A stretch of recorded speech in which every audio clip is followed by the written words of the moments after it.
everyone, this is Rose. This is Rainy. In this video, we want to talk about the effective filter hypothesis. We will separate this video into 4 parts: the monitor model, the effective filter hypothesis, personal experience, and implication. The monitor model is a set of hypotheses that were developed by Krashen. We will give a general introduction of this hypothesis. Among these 5 hypotheses, in this video we will highlight the 5th one. Combined with our previous learning experience, we will explain this hypothesis. Finally, we will provide you guys the further implications. The input hypothesis, also known as the monitor model, is a group of 5 hypotheses of second language acquisition developed by a linguist, Stephen Krashen, in the 1970s and 1980s.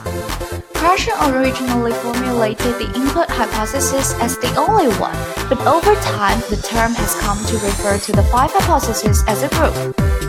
So, these 5 hypotheses are the input hypothesis, the acquisition and learning, the monitor hypothesis, the natural order one, and the effective filter hypothesis. So now we will provide you with detailed information about what is the effective filter hypothesis. The effective is a theoretical construct in second language acquisition that attempts to explain the emotional variables associated with the success or failure of acquiring a second language.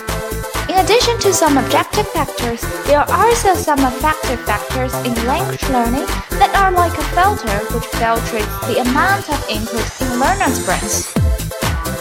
When the effective filter is high, individuals may experience stress, anxiety, and lack of self-confidence that may inhibit success in acquiring a second language.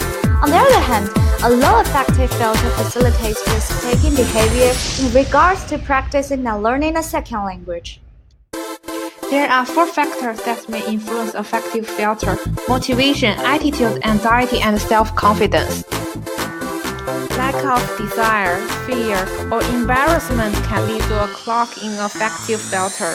When the filter is off, input can't reach the brain and the learning can't happen. Positive factors such as interest and motivation can help keep the effective filter down and make the learning possible. Then we move on to the personal experience. Speaking of the negative factors, I remember there was a time that I prepared my English test so hard. I reviewed the grammar points for a week. However, I was anxious and nervous at that time. After 1 week later, I think I got an inefficient input because I can only remember little of what I reviewed before. Speaking of the positive factors, when I came to Canada, the learning atmosphere is different from China, and I was encouraged by teachers and peers around me. I was highly motivated to learn English. Thus, I am active in communicating with others to increase the opportunities of using English. Now let's move on to the final part, the implication in future teaching. There are 4 ways to lower the effective filter. The first one, tapping into prior knowledge. Getting to know your students' backgrounds, interests, and strengths can not only help you to form a connection with them, it can enable you to use their unique language to boost their comfort level. The second one is modify your method. There are many ways to modify assessment, such as sentence starters and vocabulary banks. The motivations provide support structures that allow them to better articulate their thoughts and opinions without having to nervously struggle with every single word.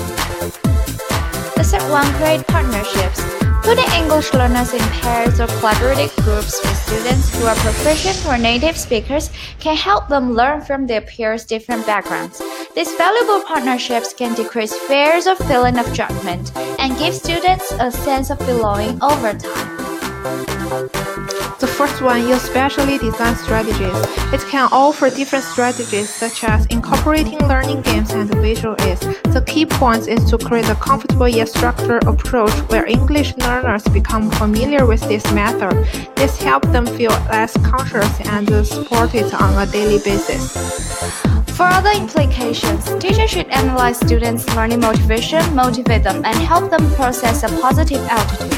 Besides that, teachers should boost students' learning confidence and lower their language anxiety. Also, we should organize the environment to help students lower their effective filter. Thanks for watching today's video. If you have any questions, please contact us. See you! Bye! created using Powtoon.